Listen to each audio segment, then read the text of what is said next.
Oke. Assalamualaikum warahmatullahi wabarakatuh. Salam sejahtera buat kita semua. Selamat siang Bapak Ibu. Peserta yang hadir dalam acara coaching klinik. Mungkin ini sebenarnya banyak ditunggu, tetapi saat ini baru 13 ya yang ikut, mungkin dengan berjalannya waktu nanti akan bertambah.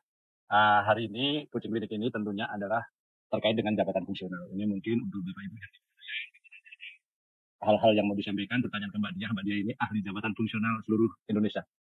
Jam terbangnya sudah nggak bisa dilakukan lagi. Jadi memang dari lahir di CPNS sudah di jabatan fungsional ya Mbak Dia ya, nggak pernah pindah kemana-mana ya. Baik Bapak Ibu, untuk mempersingkat waktu, karena hari ini ada 2 sesi. Sesi yang pertama itu jabatan fungsional dan yang kedua jabatan pelaksana. Monggo Mbak Dia, silahkan. Baik. Kami persilahkan, mungkin waktunya terserah Mbak Dia lah. Baik, terima kasih Mas Untung. Selamat siang teman-teman sekalian, sahabat ASN, rekan ASN. Terima kasih, saya hari ini senang sekali karena berkesempatan untuk sharing dengan teman-teman sekalian mengenai apa itu jabatan fungsional. Baik, saya mohon izin. Assalamualaikum warahmatullahi wabarakatuh. Salam sapa dan salam hangat kepada rekan-rekan sekalian. Tapi mungkin barangkali sebelum saya sharing, saya ingin sedikit menayangkan sedikit cuplikan video. Barangkali ini akan membantu teman-teman untuk bisa lebih tertarik lagi apa itu jabatan fungsional. Baik. Aparatur Sipil Negara atau ASN menjadi ujung tombak pelaksanaan pembangunan di Indonesia. Jabatan fungsional yang menjadi bagian di dalamnya selama ini menjadi tulang punggung dalam merealisasikan target-target pembangunan bangsa. Berdasarkan pasal 13 Undang-Undang Nomor 5 Tahun 2014 disebutkan, ASN terdiri atas jabatan administrasi atau JA, jabatan fungsional atau JF, dan jabatan pimpinan tinggi atau JPT. Jabatan administrasi terdiri dari jabatan administrator, jabatan pengawas, dan jabatan pelaksana. Jabatan pimpinan tinggi terdiri dari JPT Utama, JPT Madya, dan JPT Pratama. Jabatan fungsional merupakan sekelompok jabatan yang berisi fungsi dan tugas yang berkaitan dengan pelayanan fungsional. Pejabat fungsional adalah pegawai ASN yang menduduki jabatan fungsional pada instansi pemerintah.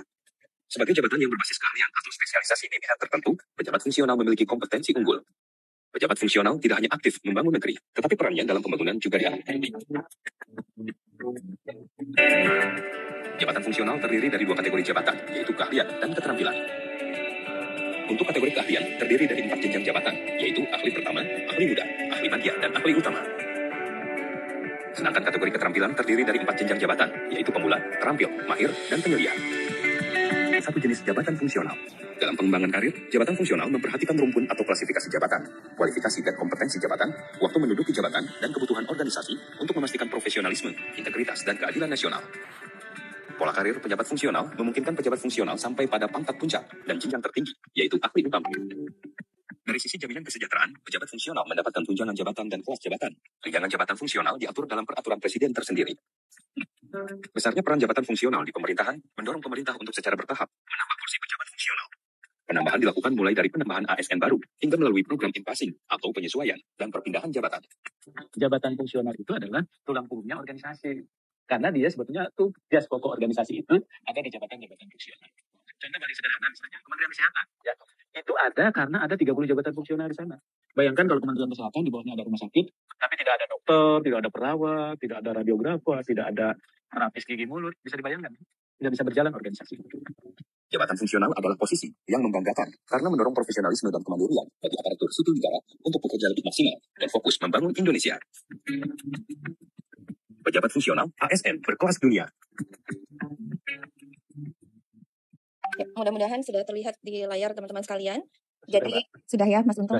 Oke, baik. Jadi sedikit mengulangi dari apa yang sudah disampaikan tadi melalui video singkat bahwa pejabat fungsional ini sebetulnya dan ini merupakan salah satu jabatan ASN yang mempunyai jaminan karir tersendiri gitu ya. Jadi kalau kita bicara mengenai jabatan fungsional, sebetulnya jabatan fungsional ini adalah satu-satunya jabatan yang memang berbasis pada keahlian dan keterampilan tertentu, di mana pada prinsipnya jabatan fungsional inilah melaksanakan dari bisnis proses yang ada di dalam organisasi. Nah, kaitannya dengan karir, kenapa jabatan fungsional ini memiliki karir tersendiri? Karena memang sejak level entry seseorang masuk ke jabatan fungsional, dia akan memiliki jalur karirnya sendiri di dalam jabatan fungsional. Dan tadi seperti yang disampaikan bahwa jabatan fungsional itu ada 2 kategori ya, ada kategori keahlian, ada kategori keterampilan. Nah, kategori keterampilan ini dia akan dimulai dari jenjang pemula, kemudian naik, kemudian keterampil, naik ke mahir, sampai dengan jenjang tertinggi kategori keterampilan adalah penyelia. Terus kemudian juga kalau untuk yang kategori keahlian, untuk yang jenjang pertama mulai dari ahli pertama, kemudian naik ke ahli muda, kemudian naik ke ahli madya, sampai dengan ke ahli utama. Nah, terkait dengan batas usia pensiun itu sendiri juga, jabatan fungsional ini punya range tersendiri gitu ya. Kalau untuk jabatan fungsional kategori keterampilan dan untuk kategori keahlian ahli pertama dan ahli muda, ini BUP-nya nanti sampai dengan 58 tahun.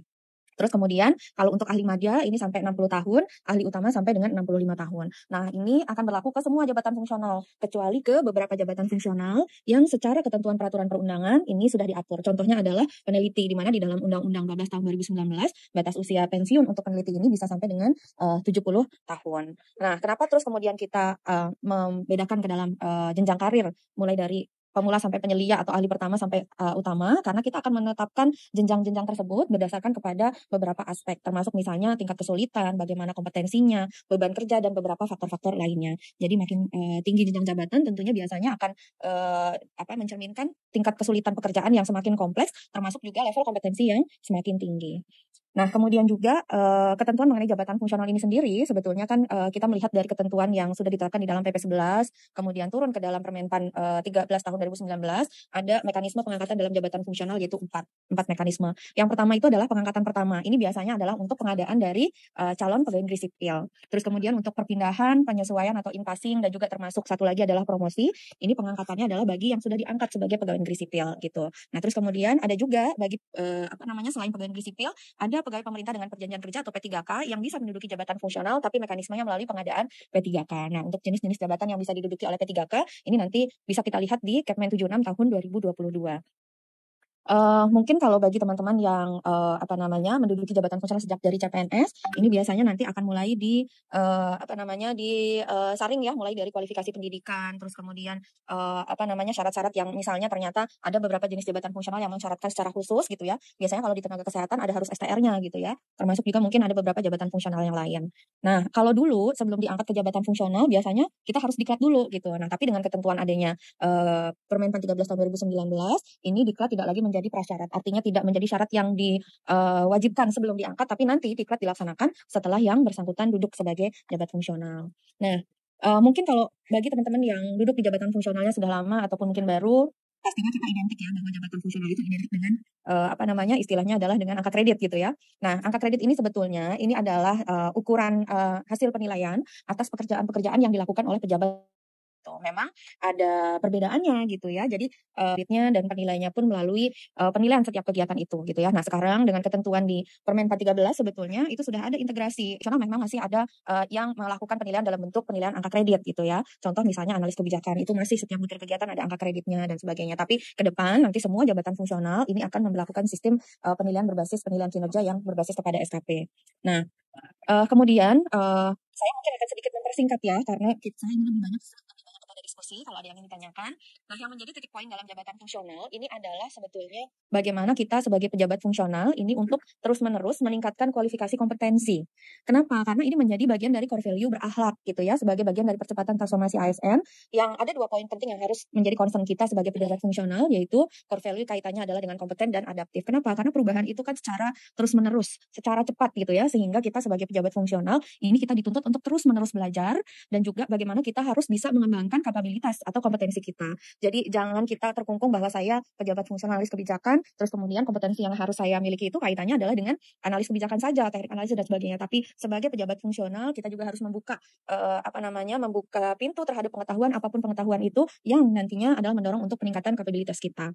Dan yang kedua adalah bahwa sebagai pejabat fungsional kita juga harus terus-menerus bisa beradaptasi dengan perubahan gitu ya. Karena apa? Karena organisasi itu dinamis gitu ya. Karena target-target kita juga bisa mengalami perubahan terus-menerus, target kinerja organisasi gitu ya. Sehingga yang dituntut dari seorang pejabat fungsional itu adalah terus melakukan inovasi gitu ya. Terus kemudian juga yang harus kita miliki sebagai pejabat fungsional itu adalah antusiasme dalam menggerakkan atau istilahnya responsif terhadap perubahan-perubahan gitu. Nah, mungkin bagi beberapa teman-teman akan menanyakan gitu ya, bagaimana caranya gitu. Caranya adalah kita harus bisa berperan aktif sebagai pejabat fungsional gitu. Kenapa? Karena kedepannya pejabat fungsional itu bukan istilahnya kita tuh harus yang istilahnya selama ini kan menunggu ada disposisi, menunggu pekerjaan, menunggu penugasan baru kemudian kita bekerja. Tapi tidak bisa hal itu kita terapkan lagi. Kenapa? Karena yang tadi kita sebagai pejabat fungsional itu harus terus-menerus berperan aktif gitu ya. Kita lihat peluang apa yang bisa kita kontribusikan, kita kolaboratifkan gitu ya untuk bisa mengejar target organisasi gitu ya. Nah, kemudian sedikit mengenai yang identik lagi ya dengan jabatan fungsional, yaitu mengenai kenaikan pangkat dan kenaikan jabatan gitu ya. Tadi di awal sedikit kita ceritakan bahwa pejabat fungsional itu identiknya dengan angka kredit gitu ya. Terus kemudian seiring dengan pelaksanaan pekerjaan itu kemudian nanti setiap tahun kita akan mendapatkan nilai angka kredit dari hasil penilaian kinerja kita, yang kalau kita kumulatifkan itu kita akan mendapatkan yang istilahnya bisa diusulkan untuk kenaikan pangkat dan atau kenaikan jenjang jabatan gitu ya. Nah, mekanisme seperti apa? Kenaikan pangkat ini kaitannya adalah biasanya dengan kenaikan pangkat golongan ruang dari 3A ke 3B, 3B ke 3C, dan seterusnya sampai dengan pangkat tertinggi yaitu 4E. Nah, sedangkan kenaikan jenjang ini biasanya kaitannya adalah dengan kenaikan jenjang jabatan kita, mulai dari ahli pertama, naik ke ahli muda, madya, dan seterusnya. Termasuk yang kategori keterampilan, mulai dari pemula, naik ke terampil, terampil naik ke mahir, mahir naik ke penyelia gitu. Terus kemudian juga ada beberapa ketentuan yang memang saat ini masih diberlakukan gitu ya. Ketika naik pangkat ataupun naik jenjang harus melakukan beberapa hal gitu ya. Tapi ini sifatnya kalau di Permen 13 yang kita kenal dengan unsur penunjang misalnya gitu, itu sifatnya bukan lagi menjadi wajib tapi menjadi pilihan gitu. Terus kemudian untuk kenaikan jenjang ada beberapa kegiatan pengembangan profesi yang ini baru akan kita syaratkan ketika naik jenjang. Kalau naik pangkat juga tidak menjadi persyaratan gitu ya. Nah, terus kemudian di dalam rangka untuk meningkatkan karir tersebut, sebetulnya kaitannya erat dengan tadi sempat saya singgung mengenai kompetensi adalah bagaimana supaya instansi pembina ini juga memiliki peran dalam peningkatan kompetensi. Karena apa? Karena untuk melaksanakan tugas fungsinya, ini juga instansi pembina memiliki tugas melakukan monitoring dan evaluasi terhadap pelaksanaan tugas dan pembinaan peningkatan profesionalisme jabatan fungsional. Jadi kalau kita merujuk pada tugas-tugas instansi pembina itu ada banyak gitu ya, menyusun kurikulum pelatihan gitu ya, memberikan pelatihan, melaksanakan uji kompetensi dan sebagainya. Nah, di dalam melaksanakan tugas terhadap peningkatan profesionalisme pembinaan dan peningkatan profesional jabatan fungsional, ini nanti instansi pembina ini harus bekerja sama dengan organisasi profesi gitu. Karena apa? Karena organisasi profesi ini memiliki tugas adalah misalnya kaitannya dengan kode etik gitu ya, dengan penyusunan standar kompetensi gitu ya, kemudian pengembangan ilmu pengetahuan, metodologi dan inovasi bagi profesi dan sebagainya. Jadi istilahnya begitu, duduk di jabatan fungsional, teman-teman pun sebagai pejabat fungsional harus tahu nih siapa sih sebenarnya instansi pembina kita gitu. Harus cari tahu, misalnya saya seorang analis kebijakan, berarti instansi pembina saya adalah LAN. Updating terus tuh info yang ada di LAN mengenai pengembangan kompetensinya pejabat fungsional. Saya perancang, instansi pembina saya mana? Kementerian Hukum dan HAM gitu. Nah, itu semua nanti teman-teman bisa pelajari di permenpannya masing-masing gitu ya. Jadi buat teman-teman yang memang masih kemudian duduk di dalam jabatan fungsional, jangan jangan malas gitu ya untuk membaca dulu permenpannya, baca dulu juknisnya, diskusi dengan bagian SDM-nya gitu ya. Terus kemudian updating terus info-info yang ada di dalam instansi pembinanya gitu ya. Karena apa? Karena ini nanti akan menjadi knowledge teman-teman sekalian sehingga tahu apa yang harus saya lakukan sebagai pejabat fungsional. Yang paling penting ini juga bahwa sebagai pejabat fungsional itu bukan berarti kita terus kemudian seterusnya akan di dalam kelompok jabatan fungsional gitu ya, tapi sebetulnya pejabat fungsional ini juga memiliki peluang karir gitu ya. Kalau tadi di awal di dalam video disebutkan memang punya karir tersendiri, tapi sebetulnya pejabat fungsional ini punya peluang karir juga di dalam kelompok jabatan yang lain. Jadi kalau ada misalnya katakanlah di kelompok jabatan administrasi, khususnya untuk yang administrator atau eselon 3 dan pengawas eselon 4 ini punya ada lowongan, ya pejabat fungsional pun punya peluang untuk menduduki jabatan-jabatan tersebut. Termasuk juga ketika ada peluang untuk mengikuti seleksi terbuka untuk jabatan pimpinan tinggi gitu ya, eselon 2, eselon 1, pejabat fungsional pun punya peluang. Tentunya adalah mereka yang memenuhi ketentuan persyaratan. Nah, sekarang kita bicara tentang pejabat fungsional, satu hal lagi adalah bahwa jabatan fungsional ini tuh masuk ke dalam pengelolaan manajemen talenta. Karena apa? Karena selain manajemen talenta, kita akan mendorong kepada pengisian jabatan-jabatan strategis yang berasal dari potensi-potensi talenta. Nah, manajemen talenta ini juga kemudian akan mendorong kepada penguasaan pada skill-skill yang akan mendorong pada expertise yang berbasis kepada jabatan fungsional. Jadi diklatnya, terus kemudian program-programnya dan sebagainya ini sudah lebih dikelola di dalam satu kelompok manajemen talenta. Nah, barangkali pengantar dari saya seperti itu saja. Nah, mudah-mudahan nanti saya ingin mendapatkan banyak insight juga nih dari teman-teman terkait dengan jabatan fungsional gitu. Selanjutnya barangkali kami serahkan kembali kepada Mas Untung. Terima kasih. Assalamualaikum warahmatullahi wabarakatuh. Waalaikumsalam warahmatullahi wabarakatuh. Terima kasih Mbak Diah yang sudah memaparkan dengan dengan gamblang terkait dengan jabatan. Mungkin ini kami bacakan untuk sesi pertanyaan ya Mbak Diah ya. Ini dari ini nggak tahu Bapak atau Ibu ya, Wan Kolisah mungkin Ibu ya. Bagaimana hubungan dengan spesialisasi pendidikan peningkatan kompetensi tadi? Seperti bilang direkomendasikan mencari wawasan apa dan di mana saja. Ini maksudnya bagaimana untuk pengembangan kompetensi untuk JF itu? Apakah ada cara-caranya atau bagaimana? Mungkin itu Mbak Diah. Ya, baik Mas Untung. Menjawab tentang pengembangan kompetensi ya. Yang pertama ada dua istilahnya ada dua hal gitu ya. Pengembangan kompetensi yang sifatnya dengan pendidikan formal dan pengembangan kompetensi yang kaitannya dengan pendidikan non formal. Nah, yang pertama mungkin dengan kualifikasi pendidikan ada beberapa jabatan fungsional yang memang mensyaratkan kualifikasi pendidikan tertentu Mas Untung gitu ya.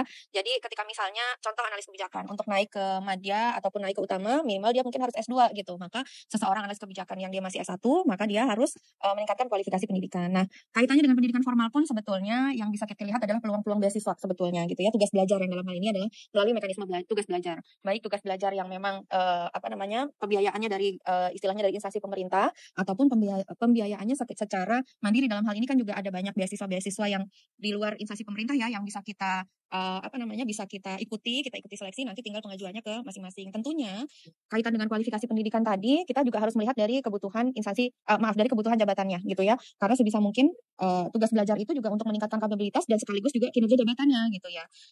Mungkin kalau sebisa mungkin memang harus relevan antara jabatan fungsional dengan pada saat pelaksanaan tugas belajar gitu ya. Karena kalau nggak relevan nanti istilahnya aplikasi untuk hasil tugas belajarnya agak sedikit sulit juga gitu. Jadi contoh kalau misalnya analis kebijakannya di bidang administrasi publik mungkin nanti bisa karena supaya lebih relevan lagi dan bisa applicable mungkin tugas belajarnya kaitannya dengan administrasi publik gitu ya dan seterusnya gitu ya termasuk yang di bidang pendidikan, kesehatan dan sebagainya. Ada juga beberapa instansi pemerintah yang menyelenggarakan program pembelajaran sebagai fasilitasi bagi mereka yang memang secara kualifikasi syarat dituntut untuk memiliki level jenjang pendidikan tertentu. Nah, terus kemudian yang kedua kaitannya dengan pengembangan kompetensi yang sifatnya non pendidikan formal. Nah, ini biasanya ada macam-macam sifatnya. Boleh melalui training gitu ya. Ada training, ada workshop, ada diklat, apapun namanya. Apalagi kalau sekarang kan sifatnya nggak harus klasikal ya untuk diklat-diklat sebagainya. Jadi apapun media yang bisa kita gunakan untuk peningkatan kapasitas itu sebetulnya bisa juga menjadi bagian dari pengembangan gitu. Mungkin kan sekarang ada banyak webinar-webinar online ya, workshop secara online. Nah, ini juga sebetulnya tantangan bagi instansi pembina supaya mereka menyediakan dukungan-dukungan menyediakan platform-platform pembelajaran yang itu bisa diakses secara bebas gitu. Jadi supaya diklatnya itu enggak harus kuota gitu ya periode tertentu, tapi siapapun tuh bisa mengakses secara bebas kalau mau belajar mengenai suatu bidang tertentu. Barangkali demikian Mas Untung. Nah, satu lagi barangkali ini yang ini juga menjadi informasi bagi teman-teman sekalian yang mau belajar tentang jabatan fungsional ya. Jadi kami di Kedeputian SDM ini ada satu platform di YouTube. Itu kalau teman-teman nanti bisa lihat, ini ada Asdep Manajemen Karir dan Talenta gitu ya. Nah, di dalamnya sudah banyak sharing mengenai jabatan fungsional jenis masing-masing jenisnya gitu ya. Yang sudah sharing itu ada Sandiman, ada analis kebijakan, Pranata Humas, analis keuangan APBN, asesor, analis SDM, perencana dan sebagainya gitu. Jadi mungkin teman-teman juga yang namanya kalau sekarang pengembangan kapasitas mau belajar baik knowledge maupun skill-nya bisa diakses secara online. Barangkali demikian Mas Untung. Mudah-mudahan menjawab pertanyaan dari teman-teman sekalian ya. Baik, dia ini kayaknya udah terjawab. Tapi ada pertanyaan lanjutan dengan Bu Konsister dari Kementerian Tenaga Kerja. Beliau ini kayaknya beliau adalah jabatan fungsional penguji K3, tetapi ditempatkannya di kepegawaian. Ini memang carut-marutnya Republik ini kan seperti itu ya. Jadi jabatan fungsional tapi ditempatkan pada unit yang sebenarnya bukan induk dari jabatan fungsional tersebut. Beliau ini berencana melakukan pendidikan terkait K3. Beliau bertanya bagaimana menurut Mbak Diah, kira-kira apakah dia harus pindah ke jabatan fungsional yang di kepegawaian atau tetap sekolah atau pendidikan tetapi nanti kembali lagi ke Japung penguji K3. Mungkin itu Mbak Diah. Ya, kalau menurut saya sebetulnya bisa dilihat dari beberapa aspek ya Mas Untung ya, teman-teman sekalian. Yang pertama adalah dari segi keterbutuhan jabatan itu sendiri gitu. Kalau sebelumnya penguji K3 terus kemudian ditempatkannya adalah di kepegawaian, tentunya sebetulnya pelaksanaan tugas jabatannya kan kaitannya adalah dengan manajemen SDM ya. Nah, ketika misalkan ada gap antara knowledge sebelumnya yang penguji K3 terus kemudian ke manajemen SDM, seharusnya knowledge yang harus dipenuhi atau skill yang harus dipenuhi itu adalah kaitannya dengan manajemen SDM. Seharusnya seperti itu gitu. Karena apa? Karena knowledge dan skill yang dibutuhkan dalam pelaksanaan pekerjaan di kepegawaian itu adalah kaitannya dengan manajemen SDM. Jadi harusnya yang dikejar itu dulu gitu ya. Tapi terus kemudian kalau misalnya seandainya ada kebutuhan di unit lain untuk pelaksanaan tugas atau pekerjaan yang kaitannya dengan pengujian K3, maka ya sebetulnya nanti bisa untuk melaksanakan pekerjaan itu gitu. Asal penempatannya juga disesuai dengan yang di K3 tadi sehingga nanti ketika mau melaksanakan tugas belajar pun juga linear gitu. Ya sebetulnya kalau untuk knowledge kita tidak membatasi orang harus sekolah kemana, tapi dilihat lagi secara pelaksanaan tugasnya itu mendukung atau tidak, terus gap kompetensi yang harus dipenuhi itu yang mana gitu. Barangkali demikian. Baik, mungkin itu Bu Kolisa ya. Jadi memang sebenarnya mungkin Ibu yang paling tahu kira-kira arahnya seperti apa. Tetapi yang pada prinsipnya kalau memang induk dari organisasinya baru sekarang di situ mungkin bisa milih sebenarnya mau pengembangannya di mana. Yang jelas tentunya untuk apa yang mendukung visi atau tujuan organisasi itu dapat tercapai. Ini ada pertanyaan lain lagi dari Abi Soleh di YouTube. Jadi memang kita punya 2 channel ya, Zoom sama YouTube. Mungkin di masyarakat izin bertanya, kalau hasil penyetaraan apakah masih dapat naik pangkat golongan pada saat mencapai naik reguler. Mungkin yang dimaksud adalah kan kemarin ada penyetaraan dari struktural ke JF. Nah, ini apakah masih boleh kenaikan pangkatnya itu tidak harus dengan PAK atau masih harus boleh dengan reguler? Mungkin itu Mbak Dia. Ya, pertanyaan yang menarik ya Mas Untung. Ini rata-rata ditanyakan oleh banyak orang nih pasca penyetaraan jabatan. Nah, khusus untuk yang pejabat fungsional pasca penyederhanaan birokrasi atau penyetaraan jabatan, sebetulnya kita juga sudah ada surat Menteri Pan-RB yang nanti mungkin teman-teman bisa search di website menpan.go.id di info terkini bahwa pejabat fungsional pasca penyetaraan jabatan itu sebetulnya bisa diberikan kenaikan pangkat reguler 1 kali, tapi ini ada batas waktunya sampai dengan kenaikan pangkat di bulan April dan Oktober 2022. Nah, ini juga ada di Permenpannya, di Permen Pan RB nomor 17 tahun 2021. Nah, setelahnya nanti baru kemudian kenaikan pangkatnya adalah melalui dengan penilaian angka kredit kumulatif. Tapi bukan berarti semuanya bisa gitu ya. Harus ada beberapa persyaratan yang memang harus dipenuhi gitu ya. Antara lain belum pada pangkat puncak jabatannya atau karena penyesuaian pendidikannya tadi gitu. Jadi nanti teman-teman bisa pelajari yang pasca penyetaraan jabatan ada di surat tersebut maupun di Permenpan 17 tahun 2021. Gitu. Barangkali demikian. Baik, Mbak Dia. Ini ada beberapa pertanyaan yang memang ini ya sebenarnya mungkin hampir sama dengan apa yang tadi disampaikan. Ini satu lagi pertanyaan Mbak Dia ya mungkin jadi aksesoris ini mungkin antara formasi dengan ya sikapnya tentu saja seperti ini Mas Untung. Dalam hal penataan jabatan penataan SDM sebetulnya kan di dalam undang-undang juga clear ya bahwa PNS atau ASN itu diangkat di dalam jabatan. Nah, untuk menetapkan dia diangkat di dalam jabatan mana, kita lihat dari peta jabatannya gitu ya, formasinya dia di mana gitu ya. Jadi ketika seseorang diangkat dalam satu jabatan, ya maka dia akan mengisi formasi di jabatan tersebut gitu.